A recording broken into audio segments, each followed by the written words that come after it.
നമസ്കാരം. News and views ആരംഭിക്കുന്നു. Phone വിവാദത്തിലെ ഗൂഢാലോചനയും criminal കുറ്റവും ഒപ്പം നിയമലംഘനവും അന്വേഷിക്കാൻ ജുഡീഷ്യൽ കമ്മീഷൻ. ഫോൺ വിവാദത്തിൽ ജുഡീഷ്യൽ അന്വേഷണത്തിന് PS ആന്റണി നേതൃത്വം നൽകും. ഗൂഢാലോചനയും നിയമലംഘനവും ജുഡീഷ്യൽ കമ്മീഷൻ അന്വേഷിക്കും. ഇതാണ് ഇന്ന് ന്യൂസ് ആൻഡ് വ്യൂസ് പരിശോധിക്കുന്നത്. ചർച്ചയിൽ പങ്കെടുക്കുന്നത് Mangalam CEO R. Ajith Kumar, doctor Sebastian Paul, Dhanya Raman, Lazar Shine എന്നിവർ. ഒപ്പം അഡ്വക്കേറ്റ് ബിന്ദു കൃഷ്ണയെ ടെലിഫോൺ ലൈനിലും പ്രതീക്ഷിക്കുന്നു. ഡോക്ടർ സെബാസ്റ്റ്യൻ പോൾ, ഇപ്പോൾ ജസ്റ്റിസ് PS ആന്റണി കമ്മീഷൻ ഈ ഫോൺ വിവാദത്തെ സംബന്ധിച്ചുള്ള അന്വേഷണം നടത്തും. ഗൂഢാലോചനയും നിയമലംഘനവും ആണ് ഈ കാര്യത്തിൽ പ്രധാനമായി അന്വേഷിക്കപ്പെടുക എന്നതാണ് നമുക്കിപ്പോൾ ഈ ടേംസ് ഓഫ് റെഫറൻസ് ഒക്കെ കാണുമ്പോൾ മനസ്സിലാകുന്നത്. ഇപ്പോൾ സാംസ്കാരിക നായകരും മാധ്യമ പ്രവർത്തകരിൽ വനിതാ വിഭാഗത്തിൽപ്പെട്ടവരുമൊക്കെ ഇപ്പോൾ പറയുന്ന പരാതി ഈ കാര്യത്തിൽ ക്രിമിനൽ കുറ്റം ആണ് ഉണ്ടായിട്ടുള്ളത്, ആ നിലയ്ക്കുള്ള അന്വേഷണം വേണം എന്നും ആണ്. ഈ അന്വേഷണ കമ്മീഷൻ്റെ പരിധിക്കകത്തുള്ള കാര്യങ്ങൾ വച്ചുകൊണ്ട് അത്തരത്തിലുള്ള അന്വേഷണത്തിലേക്ക് അല്ലെങ്കിൽ അത്തരം കണ്ടെത്തലുകളിലേക്ക് പോകാൻ സാധിക്കുമോ? ജുഡീഷ്യൽ അന്വേഷണം നടക്കട്ടെ, അതിന് ടേംസ് ഓഫ് റെഫറൻസ് കേട്ടിടത്തോളം വളരെ പരിമിതമാണ്. ഭരണഘടനയെ അടിസ്ഥാനമാക്കി, നമ്മുടെ മൗലികാവകാശങ്ങളെ അടിസ്ഥാനമാക്കി ചില നിഗമനങ്ങളിൽ കമ്മീഷൻ എത്തിച്ചേരുമായിരിക്കാം, കുറേ ശുപാർശകൾ നമുക്ക് ലഭിക്കുമായിരിക്കാം. പക്ഷെ ഇവിടെ ഇപ്പോൾ നമ്മൾ ചർച്ച ചെയ്യുന്ന വിഷയം ഒരു ക്രിമിനൽ കുറ്റം ആണ് നടന്നിരിക്കുന്നത്. ആ കാര്യത്തിൽ പരാതിക്കാരിയില്ല, പരാതി കിട്ടിയില്ല എന്നൊക്കെ DGP പറയുന്നു, പരാതി കിട്ടിയാൽ പരിശോധിക്കാം എന്ന് പറയുന്നു. അത് അല്ല പോലീസിൻ്റെ ശരിയായ സമീപനം, അങ്ങനെയല്ല വേണ്ടത്. ഇവിടെ ഒരു കുറ്റം, ശിക്ഷാർഹമായ ഒരു പ്രവൃത്തി ഇവിടെ നടന്നിരിക്കുന്നു.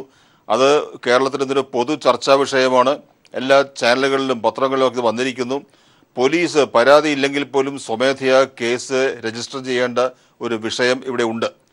അത് ജുഡീഷ്യൽ അന്വേഷണത്തിലൂടെ നമുക്ക് പുറത്തു കൊണ്ടുവരാൻ കഴിയുന്നതോ അല്ലെങ്കിൽ പരിഹാരം കാണാൻ കഴിയുന്നതായ വിഷയമല്ല.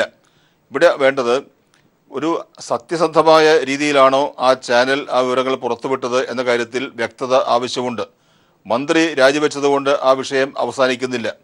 ഒരു പരാതിയുമായി തന്നെ സമീപിച്ച ഒരു വീട്ടമ്മയെ മന്ത്രി ലൈംഗികമായ ആവശ്യങ്ങൾക്ക് വേണ്ടി പ്രേരിപ്പിച്ചു എന്നാണല്ലോ ഇപ്പോൾ ആരോപിക്കപ്പെടുന്ന കുറ്റം.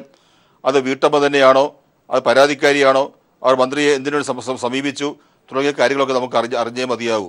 അവർക്ക് പരാതിയില്ലെങ്കിൽ പോലും, അല്ലെങ്കിൽ പരാതിക്കാരി ഇനി അപ്രത്യക്ഷയായാലും, ഇപ്പോൾ കാണുന്നില്ലെന്നാണല്ലോ പറയുന്നത്, പരാതിക്കാരി അപ്രത്യക്ഷയായാലും പോലീസ് ഈ വിഷയത്തിൽ കേസ് രജിസ്റ്റർ ചെയ്ത് ചില വിഷയങ്ങളിൽ അന്വേഷണം നടത്തിയേ മതിയാകൂ. ശ്രീ ലാസർ ഷൈൻ, ഈ കാര്യത്തിൽ ഒരു സദാചാര പോലീസിനേക്കാൾ ഭീകരമായ തരത്തിലൊരു മാധ്യമ പ്രവർത്തനം നടന്നു എന്നാണ് സാംസ്കാരിക പ്രവർത്തകരും വനിതാ പ്രവർത്തകരും ഒക്കെ അഭിപ്രായപ്പെടുന്നത്. ഈ ജുഡീഷ്യൽ അന്വേഷണത്തിൻ്റെ അധികാരപരിധിക്ക് അകത്ത് നിന്നുകൊണ്ടുള്ള കാര്യങ്ങളൊക്കെ അന്വേഷിച്ച് ഈ കാര്യങ്ങളൊക്കെ കണ്ടെത്തേണ്ടതുണ്ട്. പക്ഷേ ഇപ്പോഴും ഈ മാധ്യമത്തിൻ്റെ നിലപാട് വെച്ച് നോക്കുമ്പോൾ അവരിനി പുതിയ വാർത്തകളൊക്കെ വിടാൻ പോകുന്നു, നാളെ വീണ്ടും പ്രതീക്ഷിക്കാനുള്ള കാര്യങ്ങളുണ്ട് എന്നൊക്കെ ഇപ്പോൾ പുറത്തേക്ക് കാര്യങ്ങൾ വരുന്നുണ്ട്. ഈ ഘട്ടത്തിൽ ഈ നിങ്ങളൊക്കെ ആവശ്യപ്പെടുന്ന തരത്തിലുള്ള ഒരു മാധ്യമ പ്രവർത്തന രംഗം ഒരുക്കുന്നതിന് ഇപ്പോഴത്തെ സാഹചര്യങ്ങൾ അനുകൂലമാണ് എന്ന് താങ്കൾക്ക് തോന്നുന്നുണ്ടോ? തീർച്ചയായും തോന്നുന്നുണ്ട്. പ്രധാനമായൊരു കാര്യം, ഇന്ന് അൽനീമ എന്ന് പറയുന്ന നമ്മുടെ മാധ്യമപ്രവർത്തകയായ ഒരു സുഹൃത്ത്, അവളുടെ രാജി എന്നത് വളരെ പ്രധാനപ്പെട്ട ഒന്നായി തോന്നുന്നു. അൽനീമയുടെ രാജി നൽകുന്ന വലിയൊരു സന്ദേശമുണ്ട്. ആ സന്ദേശം അവൾ, അൽനീമ എന്ന് പറയുന്ന ഒരു മാധ്യമ പ്രവർത്തക ഫേസ്ബുക്കിലൂടെ രാജി പ്രഖ്യാപിച്ചുകൊണ്ട് ഇട്ട പോസ്റ്റിൽ വളരെ വ്യക്തമായി പറയുന്നു. സ്ത്രീ എന്നുള്ള നിലയിൽ അവിടെ തുടരാൻ സാധിക്കില്ല എന്നതാണ് അൽനീമ എന്ന് പറയുന്ന ഒരു മാധ്യമ പ്രവർത്തക പറയുന്നത്. ഇത് എനിക്ക് തോന്നുന്നു വളരെ പ്രധാനമായ ഒരു സംഭവമാണ് കേരളത്തിലെ മാധ്യമ പ്രവർത്തനവുമായി ബന്ധപ്പെട്ട്. മാധ്യമ പ്രവർത്തനത്തിലേക്ക് ഒരുപാട് സ്ത്രീകൾ വന്നിരിക്കുന്ന ഒരു കാലമാണ്. സ്ത്രീകൾ വളരെ അഭിമാനാർഹമായ ഒരു നേട്ടം അക്കാര്യത്തിൽ കൈവരിച്ചിട്ടുണ്ട്. കാരണം ഒരുപാട് എക്സ്ക്ലൂസീവ് ആയിട്ടുള്ള വാർത്തകൾ അവർ പുറത്തു കൊണ്ടുവരുന്നു. ജേർണലിസ്റ്റ് എന്നുള്ള നിലയിൽ റിപ്പോർട്ടിങ്ങിലും എഡിറ്റിങ്ങിലും അല്ലെങ്കിൽ ഡെസ്കിലും അവർ വളരെ കൃത്യമായ പ്രവർത്തനം നടത്തുന്നു. വളരെയധികം സ്ത്രീകളുള്ള ഒരു വലിയൊരു തൊഴിൽ മേഖലയാണ് മാധ്യമപ്രവർത്തനം. ആ മാധ്യമപ്രവർത്തനത്തിൽ എന്ന് പറയുന്ന ജോലി ചെയ്യുന്ന സ്ത്രീകളെ സംബന്ധിച്ച് അവരുടെ അഭിമാനത്തോടുകൂടി, അവർക്ക് ആത്മാഭിമാനത്തോടുകൂടി ജോലി ചെയ്യാൻ പറ്റുന്ന ഒരു സാഹചര്യം അതാത് ഓഫീസുകൾ ഉണ്ടാക്കേണ്ടതുണ്ട്. അത്തരത്തിലല്ല ഈ പറയുന്ന പ്രസ്തുത ചാനൽ പ്രവർത്തിക്കുന്നതെന്ന് അതിൽ നിന്ന് രാജിവെച്ച് പുറത്തേക്ക് വന്ന ഒരു പെൺകുട്ടി പറയുന്നത് തന്നെ ആ ചാനലിന്റെ പ്രവർത്തനത്തെക്കുറിച്ച് വലിയ സംശയങ്ങൾ ഉണ്ടാക്കുന്നു. അതായത് അവർ അൽനീമ തന്നെ പറയുന്ന പോസ്റ്റിൽ പറയുന്ന ഒരു കാര്യം, 5 പേർ ചേർന്നുള്ള അല്ലെങ്കിൽ 5 പേരുടെ ഒരു സംഘം അവരുണ്ടാക്കിയിരുന്നെന്നും ആ സംഘത്തിലേക്ക് അൽനീമയെ ക്ഷണിച്ചിരുന്നുവെന്നും ആ സംഘത്തിൽ പെടാതെ സൂക്ഷിക്കുകയായിരുന്നു അൽനീമ എന്നും അൽനീമ പോസ്റ്റിൽ പറയുന്നു. ഇത് വളരെ ഗുരുതരമായ ഒരു ആരോപണമാണ് ഉന്നയിച്ചിരിക്കുന്നത്. ഇപ്പോൾ ചാനൽ വളരെ കൃത്യമായ ഒരു പ്രതിസ്ഥാനത്ത് നിൽക്കുകയാണ്. നമ്മളുടെയും ഒരുപാട് സുഹൃത്തുക്കൾ ജോലി ചെയ്യുന്ന ഒരു പ്രസ്ഥാനമാണ്. ആ സുഹൃത്തുക്കളോടുള്ള എല്ലാ ബഹുമാനത്തോടും കൂടി തന്നെ പറയട്ടെ, ആ ചാനലിന്റെ ഒരു സിഇഒ ഇന്നലെ എന്താണ് അവരുടെ നിലപാട് ഈ ഇത്തരം വിഷയങ്ങളിൽ എന്ന് പറഞ്ഞു. ഒരു ക്ഷമ പറഞ്ഞു വേണമെങ്കിൽ ആ ചാനലിന് തുടരാം. പക്ഷെ ഒരു മലയാളി എന്ന് പറയുന്ന ഒരു സമൂഹത്തോട് ഒരു ക്ഷമ പോലും പറയാതെ ധാർഷ്ട്യത്തോടെ ഞങ്ങൾ ഇത് തന്നെ തുടരും എന്ന് പറയുകയാണ് ആ സിഇഒ ചെയ്തത്. അത് എനിക്ക് തോന്നുന്നില്ല മലയാളിയെ പോലുള്ള ഒരു ജനം അത് ക്ഷമിക്കുമെന്ന് എനിക്ക് തോന്നുന്നില്ല. തിരിച്ചു വരാം ശ്രീ ലാസർ ഷൈൻ. ശ്രീമതി ധന്യരാമൻ, ഇപ്പോൾ ഈ ചാനൽ മാപ്പ് പറയാൻ തയ്യാറാകുന്നില്ല. അവർ ഇത് ശരിയാണ് എന്ന് വിശ്വസിക്കുന്ന തലത്തിലാണ് ഇപ്പോൾ ഇങ്ങനെ ഒരു അന്വേഷണം വരുന്നത്, ജുഡീഷ്യൽ അന്വേഷണം വരുന്നത്. എന്ത് കണ്ടെത്താനാണോ ശ്രമിക്കുന്നത്, ഏത് തരത്തിലുള്ള ഒരു പ്രവർത്തനത്തിനുള്ള കുറ്റം കണ്ടെത്തി ശിക്ഷ കൊടുക്കണമെന്നാണോ ഇവിടുത്തെ പൊതുസമൂഹം പറയുന്നത്, ആ കാര്യങ്ങളെ ന്യായീകരിച്ചുകൊണ്ട് അത് ശരിയാണെന്നൊരു നിലപാട് എടുത്തുകൊണ്ട് മുന്നോട്ട് പോകുന്ന ഒരു മാധ്യമ പ്രവർത്തനമാണ് ഇപ്പോൾ ഇവിടെ ഉണ്ടാകുന്നത്. അപ്പോൾ അവിടെ അങ്ങുൾപ്പെടെയുള്ളവർ പങ്കെടുത്തൊരു പരിപാടിയിൽ ആണ് ഇത്തരത്തിലൊരു വിവാദപരമായ ഒരു വാർത്ത പുറത്തേക്ക് വിട്ടത്. ഈ സാഹചര്യത്തെ ഇപ്പോൾ താങ്കൾ എങ്ങനെ വിലയിരുത്തുന്നു? അതായത് ജനാധിപത്യ ഭരണത്തെയും സമൂഹത്തെയും സഹായിക്കുകയും പിന്നെ അതിനെ ബലവത്താക്കുകയും ചെയ്യുക എന്നാണ് ഒരു മാധ്യമത്തിൻ്റെ യഥാർത്ഥ ധർമ്മം. അതിൽ നിന്നും ഒരു മാധ്യമങ്ങളും പുറകോട്ട് പോകരുത് എന്നുള്ളതാണ് എനിക്ക് ആദ്യമേ പറയാനുള്ളത്. കാരണം സമൂഹത്തിലിപ്പോൾ മുഴുവൻ കാര്യങ്ങളും നമുക്ക് വാർത്തയാക്കാൻ പറ്റില്ല, പക്ഷേ എങ്കിലും ഒരുപാട് കാര്യങ്ങൾ മാധ്യമങ്ങൾക്ക് ചെയ്യാൻ പറ്റും. ഇപ്പോൾ ഒരുപാട് ആളുകൾ അതുകൊണ്ട് മാധ്യമത്തിൽ പ്രതീക്ഷ അർപ്പിച്ച് നിൽക്കുന്നവർ തന്നെയാണ്. ഇവിടെ നമുക്ക് മനസ്സിലാക്കേണ്ടത്, ഇത് ഒരു ക്രിമിനൽ കുറ്റം ആണെങ്കിൽ ഒരു ജുഡീഷ്യൽ എൻക്വയറി കൊണ്ട് ഇതിനകത്ത് ഒന്നും നടക്കില്ല. ഇതിനു മുമ്പേ നമ്മൾ ഒരുപാട് കേസുകളിൽ ജുഡീഷ്യൽ എൻക്വയറി വന്നിട്ടുണ്ട്. പക്ഷെ അതുകൊണ്ടൊന്നും വലിയ കാര്യമായിട്ടുള്ള ഒരു ഗുണവും ഉണ്ടായിട്ടില്ല. ഒരു ജുഡീഷ്യൽ എൻക്വയറിയുടെയും എൻ്റെ റിസൾട്ട് നമുക്ക് പറയത്തക്ക അല്ലെങ്കിൽ എന്തെങ്കിലും നടപ്പിലാക്കിയൊന്നും ഒന്നുമില്ല. അപ്പം വെറും ശുപാർശകൾ കിട്ടാൻ മാത്രമാണെങ്കിൽ ഇത്തരത്തിലൊരു ജുഡീഷ്യൽ എൻക്വയറി വളരെ പ്രഹസനമാണ്. ഇപ്പം പ്രസ് കൗൺസിൽ പോലെ മാധ്യമങ്ങൾക്കും സ്ട്രിക്റ്റ് ആയിട്ടൊരു കൺട്രോൾ ചെയ്യുന്ന ഒരു സംവിധാനം വേണം. അപ്പം അതൊക്കെ വേണമെങ്കിൽ മറ്റ് ശക്തമായിട്ടുള്ള എൻക്വയറി നടന്നാൽ മാത്രമേ അത് പറ്റുകയുള്ളൂ. ഒരു ജുഡീഷ്യൽ എൻക്വയറി കൊണ്ട് ഇതൊന്നും എവിടെയും എത്തില്ല എന്ന്. അപ്പം ഞാൻ ആദ്യം വിശ്വസിച്ചിരുന്നതിൽ നിന്ന് വ്യത്യസ്തമായിട്ട് ഇപ്പോൾ ഇന്ന് അൽനിമ എന്ന് പറയുന്ന ഒരു പെൺകുട്ടി അതിനകത്ത് രാജിവെക്കുകയും അവിടെ ഫേസ്ബുക്ക് പോസ്റ്റൊക്കെ കണ്ടപ്പോഴും ഇതിനകത്ത് എനിക്ക് വീണ്ടും സംശയം മുറുകയാണ്. അതുകൊണ്ട് തന്നെ ഇനി മേലെ ഇത്തരം സംഭവങ്ങൾ ആവർത്തിക്കാതിരിക്കാനായിട്ട് ഇതൊരു ലാസ്റ്റ് സംഭവമായിരിക്കണം. കാരണം പൊതുജനങ്ങൾക്കും ഭരണകൂടത്തിനും ഇടയിൽ നിൽക്കുന്നവരാണ് മാധ്യമം എന്ന് പറയുന്നത്. അപ്പോൾ അവർക്ക് കൃത്യമായിട്ടുള്ളൊരു ധർമ്മമുണ്ട്, അത് പാലിക്കാൻ അവർക്ക് കഴിയണം. ഈ വെറുതെ അല്ലെങ്കിൽ അശാസ്ത്രീയമായ രീതിയിലുള്ളൊരു മത്സരം മാത്രമാണ് ഇപ്പം കാണുന്നത്. അതിനെ പാടെ നമുക്ക് ഇല്ലാതാക്കണം. നല്ലൊരു മാധ്യമ പ്രവർത്തന രീതി പൊതുജനങ്ങൾക്ക് മുമ്പിലേക്ക് കൊണ്ടുവരണം എന്നുള്ളതാണ്. അഡ്വക്കേറ്റ് ബിന്ദു കൃഷ്ണ, ഈ ഫോൺ വിവാദവും ഉണ്ടായ ആ ദിവസം ആ ചർച്ചയിൽ പങ്കെടുത്ത് ശക്തമായി ഇത്തരം സംഭവങ്ങൾ ഉണ്ടാകാൻ പാടില്ലാത്തതാണ് എന്ന് പറഞ്ഞുകൊണ്ട് മന്ത്രിയെ പ്രതിക്കൂട്ടിലാക്കി വർത്തമാനം പറഞ്ഞ ഒരാളാണ് താങ്കളും. ഇപ്പോൾ ഈ ദിവസങ്ങൾക്ക് ശേഷം കേരളത്തിൻ്റെ പൊതുസമൂഹത്തിൽ നിന്നുണ്ടാകുന്ന അഭിപ്രായങ്ങൾ മനസ്സിലാക്കി ഇപ്പോൾ താങ്കളുടെ നിലപാടിൽ മാറ്റമുണ്ടായിട്ടുണ്ടോ? ഒരു മാറ്റവുമില്ല. മനുഷ്യന്റെ സ്വകാര്യതകളിലേക്കും അതുപോലെ തന്നെ വ്യക്തി സ്വാതന്ത്ര്യത്തിലേക്കും ഒക്കെ കയറുന്ന മാധ്യമ പ്രവർത്തനത്തോട് എനിക്ക് യോജിപ്പില്ല. പക്ഷേ അതിനേക്കാൾ അളവിലും വ്യാപ്തിയിലും അർത്ഥത്തിലും എതിർക്കപ്പെടേണ്ടത് തന്നെയാണ് ഔദ്യോഗിക രംഗത്തുള്ളവർ, അധികാര രംഗത്തുള്ളവർ, ആരുടെയെങ്കിലും ഇപ്പൊ പറയുന്നത് പ്രലോഭനമോ കെണിയോ എന്നൊക്കെയാണല്ലോ. അങ്ങനെയാണ് എങ്കിൽ കെണിയിൽ പെടേണ്ടവരാണോ, ട്രാപ്പുകളിൽ പെടേണ്ടവർ അത്ര ചെറിയ ആളുകളാണോ മന്ത്രിമാർ? എന്റെ അറിവിലും വിശ്വാസത്തിലും എന്റെ പ്രതീക്ഷയിലും ഭരണാധികാരികൾ അതിനൊക്കെ അതീതരായിരിക്കും. എല്ലാ കാലഘട്ടത്തിലും ചരിത്രാതീത കാലം മുതൽ ലോകം മുഴുവനുള്ള ചരിത്രം എടുത്തു നോക്കിയാൽ ഇതുപോലെ അധികാര കേന്ദ്രങ്ങളിലുള്ളവരെ ദുഷിപ്പിക്കാനായി പല ശക്തികൾ, അത് സ്ത്രീകളുടെ രൂപത്തിലായാലും സമ്പത്തിന്റെ രൂപത്തിലായാലും പല രൂപത്തിലായും ഉണ്ടാകും. അത്തരം പ്രലോഭനങ്ങളിൽ വീഴാത്തവരായിരിക്കണം അധികാരികൾ എന്ന് ഞാൻ ആത്മാർത്ഥമായി അന്നും വിശ്വസിക്കുന്നു, ഇന്നും വിശ്വസിക്കുന്നു, എന്നും വിശ്വസിക്കും. ബിന്ദുകൃഷ്ണ, ഇപ്പോ അധികാരികൾ എങ്ങനെ ആയിരിക്കണം എന്നുള്ളതിനെ കുറിച്ച് കേരളത്തിന്റെ പൊതുസമൂഹത്തിന് ഒരു തർക്കവുമില്ല. കേരളത്തിന്റെ പൊതുസമൂഹവും മാധ്യമങ്ങൾ ഒന്നടങ്കം തന്നെ, മാധ്യമപ്രവർത്തകരും ഒക്കെ ഇപ്പോൾ ഈ വാർത്ത പുറത്തേക്ക് ഈ ശൈലിയിൽ വിട്ട മാധ്യമത്തിനെതിരായി പ്രതികരിച്ചുകൊണ്ടിരിക്കുന്നു. ഈ ജുഡീഷ്യൽ അന്വേഷണം തന്നെ ഇപ്പോൾ പ്രഖ്യാപിക്കപ്പെട്ടിട്ടുണ്ട്. ഇതിന്റെ ക്രിമിനൽ കുറ്റം ഏതു തരത്തിലേക്കാണ് എന്നുള്ളത് പോലും കണ്ടെത്തണമെന്ന ആവശ്യമാണ് ഇപ്പോൾ ഉണ്ടായിട്ടുള്ളത്. ആ ചാനലിൽ നിന്ന് തന്നെ മാധ്യമപ്രവർത്തകർ രാജിവെച്ച ഒരു അവസ്ഥ കൂടി ഉള്ളതായി ഇപ്പോൾ വാർത്തകൾ ഉണ്ടായിട്ടുണ്ട്. ഇതൊക്കെ മനസ്സിലാക്കിയിട്ടും മന്ത്രിക്കെതിരായി രാഷ്ട്രീയമായി പറയുക എന്നൊരു ഘട്ടത്തിലാണ് ഇപ്പോഴും ബിന്ദു കൃഷ്ണ നിൽക്കുന്നത്. അതോ ഇത്തരത്തിലുള്ള വാർത്തയുടെ അവതരണ ശൈലിയെ എതിർക്കുന്ന പൊതുസമൂഹത്തോടൊപ്പം നിൽക്കാൻ ഇപ്പോഴും തയ്യാറാകുന്നില്ലേ? ഡോക്ടർ ലാൽ, താങ്കൾക്ക് എങ്ങനെ ഇതിനെ വളച്ചൊടിച്ച് പറയുവാനും ചോദിക്കുവാനും കഴിയുന്നു? ഞാൻ വളരെ കൃത്യമായി പറയുന്നല്ലോ, അന്യന്റെ സ്വകാര്യതയിലേക്ക് കടന്നു ചെല്ലുന്ന മാധ്യമപ്രവർത്തനത്തോട് എനിക്ക് യോജിപ്പില്ല. ഇല്ലാ കഥകൾ ഉണ്ടാക്കി ഉമ്മൻചാണ്ടി എന്ന് പറയുന്ന കേരളം ആരാധിക്കുന്ന ഏറ്റവും മാന്യനായ വ്യക്തിയെ നിങ്ങളുടെ അടക്കം ചാനലുകൾ ആക്ഷേപിച്ചതിന് കയ്യും കണക്കുണ്ടോ? അന്ന് എവിടെ പോയി പത്രസ്വാർത്ഥങ്ങളുടെ ധാർമ്മികത എല്ലാ കാലത്തും ഉണ്ടാകേണ്ടത് രാഷ്ട്രീയത്തിന് അതീതമായി. ഞാൻ അന്നും പറയുന്നു, ഇന്നും പറയുന്നു, മാധ്യമങ്ങൾക്കും എല്ലാ രാഷ്ട്രീയ പ്രവർത്തനത്തിനും പൊതുപ്രവർത്തനത്തിനും വ്യക്തി ജീവിതത്തിനും ധാർമ്മികതയും മൂല്യങ്ങളും ഉണ്ടാകണമെന്ന് ഞാൻ അതിൽ അടിയുറച്ച് വിശ്വസിക്കുന്ന ഒരാളാ. പക്ഷേ ധർമ്മച്യുതികൾ, മൂല്യച്യുതികൾ ഉണ്ടാകുമ്പോൾ അത് ഏത് തരത്തിലായാലും എതിർക്കപ്പെടേണ്ടത് തന്നെയാണ്. മാധ്യമങ്ങൾ അധർമ്മം ചെയ്യുമ്പോൾ അത് എതിർക്കുകയും അത് അന്വേഷിക്കപ്പെടുകയും വേണം. ജുഡീഷ്യൽ അന്വേഷണത്തെ സ്വാഗതം ചെയ്യുന്നു. അതോടൊപ്പം തന്നെ അതിനേക്കാളേറെ പൊതുപ്രവർത്തകർ പൊതുജനങ്ങൾക്ക് മാതൃകയായിരിക്കണം. മാതൃകയാകാൻ പറ്റിയില്ലെങ്കിൽ ജനങ്ങളെ വേദനിപ്പിക്കുന്നവരും അപമാനിക്കുന്നവരും ആകാൻ പാടില്ല. മിനിമം അത്രയെങ്കിലും ഉണ്ടാകണം. ആ നിലപാടിൽ ഒരു മാറ്റവും ഇല്ല. ഞാൻ തിരിച്ചു വരാം ബിന്ദുകൃഷ്ണ. ശ്രീ ആർ അജിത് കുമാർ കൂടി നമ്മളോടൊപ്പം ചേർന്നിട്ടുണ്ട്. ശ്രീ അജിത് കുമാർ, ഇത്രയും ദിവസങ്ങളായി മാർച്ച് 26-നാണ് എന്നാണ് തോന്നുന്നത് നിങ്ങളുടെ ചാനലിൽ ഈ വാർത്ത വന്നത്. അതിനുശേഷമുള്ള എല്ലാ മണിക്കൂറുകളിലും എല്ലാ ചർച്ചകളിലും കേരളത്തിൻ്റെ പൊതുസമൂഹം ഏത് രീതിയിലാണ് പ്രതികരിച്ചത് എന്നുള്ളത് താങ്കൾ മനസ്സിലാക്കുന്നുണ്ട്, താങ്കളുടെ ചാനലും അത് മനസ്സിലാക്കുന്നുണ്ട്. ഈ ഘട്ടത്തിൽ ഇപ്പോൾ സർക്കാർ ഒരു ജുഡീഷ്യൽ അന്വേഷണം പ്രഖ്യാപിച്ചിരിക്കുന്നു. എന്ത് പറയുന്നു താങ്കൾ ഇപ്പോൾ? ജുഡീഷ്യൽ അന്വേഷണവുമായി സഹകരിക്കും. തീർച്ചയായിട്ടും ജുഡീഷ്യലിനെ സ്വാഗതം ചെയ്യുന്നു, അതുമായി സഹകരിക്കും. പണ്ട് ചോദ്യങ്ങൾ ചോദിക്കുമ്പോൾ കൃത്യമായ ഉത്തരങ്ങളല്ലാതെ കൂടുതൽ കാര്യങ്ങൾ പറയുന്ന ആളാണ്. എനിക്ക് ഇടപെടേണ്ടി വരുന്ന ഒരു ഘട്ടമുണ്ടായിരുന്നു.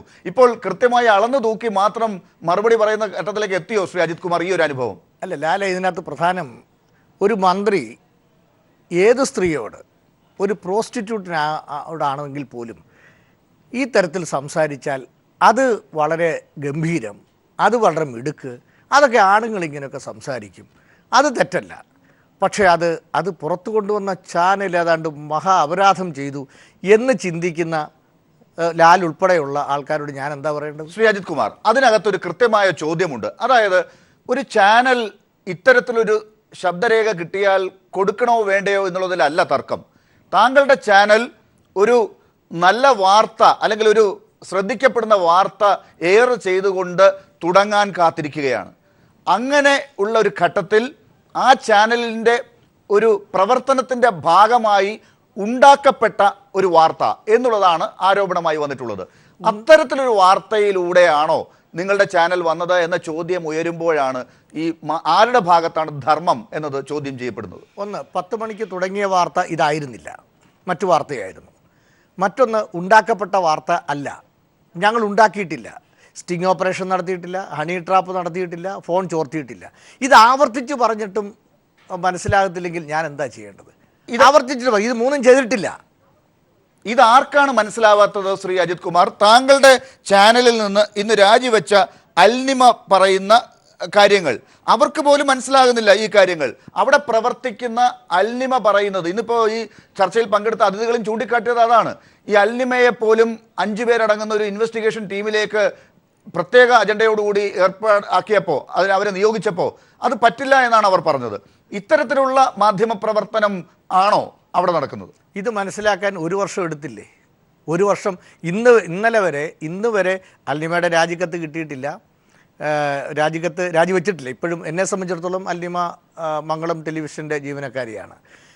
എന്തെങ്കിലും ഒരു മിസ്റ്റേക്ക് ഉണ്ടെങ്കിൽ അത് 1 വർഷം വരെ അറിയുമോ? ഈ നമ്മുടെ ഒരു സ്വഭാവം, ചാനലിൻ്റെ ഒരു രീതി മനസ്സിലാക്കാൻ ഇതിനകം മനസ്സിലാക്കേണ്ടതല്ലേ? ഇതിനകം തിരിച്ചറിയേണ്ടതല്ലേ? ഈ തുടക്കത്തിൽ തന്നെ ഇൻവെസ്റ്റിഗേഷൻ ടീം എന്നൊക്കെ പറഞ്ഞ കാര്യം ഉണ്ടായി എന്നാണ് അൽനിമയുടെ ഫേസ്ബുക്ക് പോസ്റ്റിൽ കണ്ടതായിട്ട് താങ്കൾ പറഞ്ഞത്. സ്നേഹമുള്ള ഒരു വ്യക്തിയാണ്. അപ്പോൾ എങ്ങനെയാണ് പൊതുജനങ്ങളെ നിങ്ങളിത് വിശ്വസിപ്പിക്കാൻ പോകുന്നതെന്നുള്ളതെന്ന് എനിക്ക് അറിഞ്ഞപ്പോൾ പൊതുജനങ്ങളിലെ ഒരു കാര്യം അത് ഒരു ഒരു സ്വതന്ത്ര ഏജൻസി നടത്തിയ പഠനത്തിൽ ഇതിനകത്തൊരു സർവേ നടത്തി 760 പേർ അനുകൂലിക്കുകയും മംഗളത്തിൻ്റെ നിലപാടുകളെ അനുകൂലിക്കുകയും 120 പേർ എതിർക്കുകയും ചെയ്തു. അപ്പോൾ ഞാൻ ആലോചിക്കുന്നത് എൻ്റെ ഒരു പ്രധാനപ്പെട്ട പ്രശ്നം ഞാൻ മാത്രമല്ല 200 പേരടങ്ങിയ ഒരു ടീമാണ് മംഗളം ടെലിവിഷൻ. ഞാനതിൻ്റെ തലപ്പത്തിരിക്കുന്നു എന്ന് മാത്രമേ ഉള്ളൂ. ഇതിനകത്ത് പ്രധാനം ഇവിടെ പൊതുസമൂഹം ചർച്ച ചെയ്യുന്നത് മന്ത്രി പറഞ്ഞു, അങ്ങനെ ഒരു മന്ത്രി പറയാമോ? മന്ത്രിക്ക് സ്വകാര്യത, എന്ത് സ്വകാര്യത മന്ത്രിക്കുള്ളത്? മന്ത്രി സ്വകാര്യതയ്ക്ക് അതീതനായിരിക്കണം. എന്ത് സ്വകാര്യത? അദ്ദേഹത്തിന് ഇതുപോലെ സംസാരിക്കാവുന്ന ഭാര്യയോടും കാമുകിയോടും മാത്രമാണ്. അല്ലെങ്കിൽ അദ്ദേഹം AK ശശീന്ദ്രൻ ഇതുവരെ ഒന്നും പറഞ്ഞിട്ടില്ല. അദ്ദേഹത്തിന് അറിയാം കാര്യങ്ങൾ, അതുകൊണ്ടാണ് പറയാത്തത്. ശ്രീ അജിത് കുമാർ, ഈ കാര്യങ്ങളൊക്കെ ഒരുപക്ഷെ കേരളത്തിന്റെ പൊതുസമൂഹം ഈ ചാനലിനോടൊപ്പം നിന്ന് ചോദിച്ചേനെ, കേരളത്തിലെ മന്ത്രിമാരോട് ചോദിച്ചേനെ, സർക്കാരിനോട് ചോദിച്ചേനെ, ഈ എതിർക്കുന്നവരോട് ചോദിച്ചേനെ.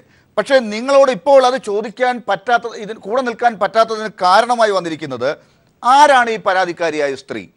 എന്ത് പരാതി പറയാനാണ് അവർ ഗതാഗത വകുപ്പ് മന്ത്രി ശശീന്ദ്രനെ സമീപിച്ചത്? ഫോണിൻ്റെ മറുതലക്കിലുള്ള ആ സ്ത്രീയുടെ സംഭാഷണം എന്തിനാണ് എഡിറ്റ് ചെയ്ത് മാറ്റിയത്? ഇതൊക്കെ ചോദിച്ചിരിക്കുന്നത് ചില ചോദ്യങ്ങൾ മാത്രമാണ്. ഇന്ന് രാജിവെച്ച അൽനിമ കൂടിയാണ്. ഒന്ന്, പരാതിക്കാരിയെ അല്ലെങ്കിൽ ഇതിന് പിന്നിൽ ആ സ്ത്രീയെ ഞാൻ നിങ്ങൾക്കെല്ലാം കൊത്തിപ്പറിക്കാൻ ഇട്ടു തന്നിരുന്നെങ്കിൽ, അല്ലെങ്കിൽ ആ സ്ത്രീ സമ്മതിച്ചാൽ തീർച്ചയായിട്ടും ഒരു സോഴ്സ് വിലപ്പെട്ടതാണ്. ആ സ്ത്രീ ഞങ്ങളുടെ ലേഖകനോട് പറഞ്ഞിരിക്കുന്നത് എൻ്റെ സ്വകാര്യത വെളിപ്പെടുത്തരുത്, എന്നെ കൊത്തിപ്പറിക്കാൻ, എന്നെ വിചാരണ ചെയ്യാൻ മാധ്യമങ്ങൾക്കോ പോലീസിനോ ഇട്ടുകൊടുക്കരുതെന്നാണ്. ശ്രീ അജിത് കുമാർ, ഞാൻ പറയട്ടെ, മറുപടി തീർന്നില്ല. അതുകൊണ്ട് ആ സ്ത്രീ സമ്മതിക്കുന്നത് വരെ, അല്ലെങ്കിൽ നിയമം നിർബന്ധിക്കുന്നത് വരെ ഞങ്ങൾ അത് സ്വകാര്യമായി വെക്കാൻ കടപ്പെട്ടവരാണ്. ശരി, അത് സോഴ്സിന്റെ കാര്യം വെച്ചാണല്ലോ അങ്ങ് പറയുന്നത്. അതായത് അങ്ങ് പറയുന്നത് ഈ സ്ത്രീയാണ് അങ്ങയുടെ സോഴ്സ്, ഈ ചാനലിന്റെ സോഴ്സ്. അതായത് ഈ വാർത്ത നിങ്ങൾക്ക് തന്നത് ഈ സ്ത്രീയാണ്. ഈ സ്ത്രീ റെക്കോർഡ് ചെയ്ത കാര്യങ്ങളാണ് അപ്പോൾ നിങ്ങൾക്ക് കിട്ടിയത്, ഇതാണോ? ആ സ്ത്രീ റെക്കോർഡ് ചെയ്ത് ആ സ്ത്രീ എഡിറ്റ് ചെയ്ത് തന്ന ഭാഗമാണ് ഞങ്ങൾ ടെലികാസ്റ്റ് ചെയ്തത്. ആ സ്ത്രീ എഡിറ്റ് ചെയ്ത് തന്ന ഭാഗം മാത്രമാണ് ഞങ്ങൾ ടെലികാസ്റ്റ് ചെയ്തത്. ശരി, അതിൽ എഡിറ്റിംഗ് നടന്നിട്ടില്ല. ഞാൻ അങ്ങയുടെ ഒരു നിമിഷം, ഇപ്പോൾ അൽനിമ കൂടി മറ്റൊരു ചാനലിൽ നിന്ന് ഇപ്പോൾ നമ്മളോടൊപ്പം ടെലിഫോൺ ലൈനിൽ ചേർന്നിട്ടുണ്ട്. അൽനിമ, ശ്രീ അജിത് കുമാർ പറയുന്നത് താങ്കൾ ഇപ്പോൾ ചോദിച്ച ചോദ്യങ്ങൾക്കുള്ള മറുപടിയാണ്. താങ്കൾക്ക് അറിയാത്ത കാര്യങ്ങൾ അൽനിമ ഇപ്പോൾ അജിത് കുമാർ ഞാനൊരു ചോദ്യം ചോദിച്ചപ്പോൾ കൃത്യമായി എന്നോട് പറഞ്ഞിരിക്കുന്നു, ഈ പൊതുസമൂഹത്തോട് പറഞ്ഞിരിക്കുന്നു. അൽനിമയ്ക്ക് എന്തുകൊണ്ടാണ് ഇത് അവിടെ വെച്ച് ഉത്തരം കിട്ടാതിരുന്നത്? സാറിനോട് എനിക്ക് എല്ലാ റെസ്പെക്റ്റും മാത്രമേ ഉള്ളൂ. അജിത് സാറിന് അത് വളരെ നന്നായിട്ട് അറിയാവുന്ന കാര്യമാണ്. ഞാൻ എന്തെങ്കിലും ഉണ്ടെങ്കിൽ സാറിന് മുഖത്ത് നോക്കി എല്ലാ കാര്യങ്ങളും ചോദിച്ച ഒരു കുട്ടിയാണ് അവിടെ. മറ്റുള്ള കുട്ടികളെ പോലെ മിണ്ടാതിരുന്നിട്ടില്ല. ഒരു ഇഷ്യൂ വന്നപ്പോൾ ഒരു ഇഷ്യൂവിന് എല്ലാ ഇഷ്യൂവിനും ഞാൻ റിയാക്ട് ചെയ്തിട്ടേ ഉള്ളൂ. അവിടെ ഈ ഒരു ഇഷ്യൂ വന്നപ്പോ ഞാൻ റിയാക്ട് ചെയ്യാതിരുന്നത് ഇന്നലെ വന്ന ഒരു പോർട്ടലിൽ വന്ന ന്യൂസും ഇന്നലെ വന്ന കേരള കൗമുദിയിലെ വാർത്തയും കണ്ടിട്ടാണ് ഞാൻ റിയാക്ട് സാറിനോട് ഞാൻ ഡയറക്റ്റ് ചോദിക്കാതിരുന്നത്. ആ വാർത്ത ഇങ്ങനെയായിരുന്നു: മംഗളത്തിലുള്ള ഒരു സബ് എഡിറ്റർ ആണ് ഇങ്ങനെ ഒരു വാർത്ത എടുത്തത്. എന്നിട്ട് സാർ എന്തുകൊണ്ട് ഇന്നലെ വിചാരണ നടന്നപ്പോൾ പോലും അങ്ങനെ ഒരു കാര്യം സ്പെസിഫൈ ചെയ്ത് പറഞ്ഞ് അങ്ങനെ ഒരു കുട്ടി വനിതാ മാധ്യമ പ്രവർത്തകയല്ല എന്ന് വളരെ വ്യക്തമായിട്ട് സാർ എന്തുകൊണ്ട് പറഞ്ഞില്ല? അതാണ് എനിക്ക് മനസ്സിലാവാത്ത കാര്യം. ഇല്ലെങ്കിൽ ഞാൻ ഇന്ന് ആ വിചാരണയിൽ സാർ എന്തെങ്കിലും പറഞ്ഞിട്ടുണ്ടായിരുന്നെങ്കിൽ ഇന്ന് തീർച്ചയായിട്ടും സാറിന്റെ റൂമിൽ വന്ന് ഞാൻ ഈ ക്വസ്റ്റ്യൻസ് ഒക്കെ സാറിന്റെ മുഖത്ത് നോക്കി ഞാൻ ചോദിച്ചേനെ. ഈ സ്ത്രീയെ വിട്ടുകൊടുക്കാൻ പറ്റില്ല എന്ന് സാറ് വളരെ വ്യക്തമായിട്ട് പറയുന്നുണ്ട്. പക്ഷെ എന്തുകൊണ്ട് വിട്ടുകൊടുക്കാൻ ആ സ്ത്രീയെ പറ്റില്ല? സാറിന്റെ സോഴ്സിനെ വെളിപ്പെടുത്താൻ പറ്റില്ല. പക്ഷെ ഇപ്പൊ പെട്ടിരിക്കുന്നത് അവിടുത്തെ എല്ലാ വനിതാ മാധ്യമ പ്രവർത്തകരുമാണ്. അതിലാണ് ഞാൻ ഉൾപ്പെടുന്നത്. അതുകൊണ്ടാണ് ആ ഒരു രോഷം കൊണ്ടാണ് ഞാൻ സാറിന്റെ മുഖത്ത് നോക്കി ഒന്നും ചോദിക്കാതിരുന്നതും. അതുകൊണ്ടാണ് ഞാൻ റിസൈൻ ചെയ്തതും. മന്ത്രിയുമായി നേരിട്ട് സംസാരിച്ചത് മംഗളത്തിലെ ഒരു മാധ്യമ പ്രവർത്തകയുമല്ല. ഒരു മാധ്യമപ്രവർത്തകയും മന്ത്രിയുടെ സംഭാഷണത്തിന്റെ അങ്ങേത്തലയ്ക്കൽ മംഗളത്തിലെ ഒരു വ്യക്തിയും ഉണ്ടായിരുന്നില്ല. സാർ, ഇത് ഇത് പക്ഷെ ഇന്നലെ പറയണമായിരുന്നു. ഇന്നലെ സാർ എന്തുകൊണ്ട് വിചാരണ നടക്കുമ്പോൾ സാർ കാണാത്തതല്ല, പോർട്ടലിലെ വാർത്തയോ അല്ലെങ്കിൽ കൗമുദിയിൽ വന്ന വാർത്തയോ ഒന്നും കാണാത്തതല്ല, അറിയാത്തതല്ല. അവിടുന്നുള്ള മാധ്യമ പ്രവർത്തകർ തന്നെ എന്റെ മുഖത്ത് നോക്കി ചോദിച്ചാണ്, നീയാണോ ആ ഹണി ട്രാപ്പിലെ കുട്ടിയെന്ന്. അതിന്റെ ആവശ്യം എന്തായിരുന്നു? അവിടുത്തെ ആളുകൾക്ക് എന്തിനാണ് അങ്ങനെ ഒരു ചോദ്യം ചോദിക്കാനുള്ള അവസരം സാറായിട്ട് ഇപ്പോൾ ഉണ്ടാക്കി കൊടുത്തതല്ലേ എന്ന് മാത്രമേ എനിക്ക് ചോദിക്കാനുള്ളൂ. പരാതിക്കാരെ അല്ലിമ, ഇന്നലെ മറുപടി ആരും ചോദിച്ചില്ല, മറുപടി പറഞ്ഞില്ല. അതിൽ ക്ഷമിക്കണം. ഇതാ ഇപ്പോൾ പറയുന്നു, അല്ലിമയുടെ ചോദ്യത്തിനും അല്ലെങ്കിൽ ലാലിൻ്റെ ചോദ്യത്തിനും അങ്ങേ തലയ്ക്കൽ മംഗളത്തിലെ ഒരു പ്രവർത്തകയും ആയിരുന്നില്ല. ശ്രീ അജിത് കുമാർ, ഇതിപ്പോ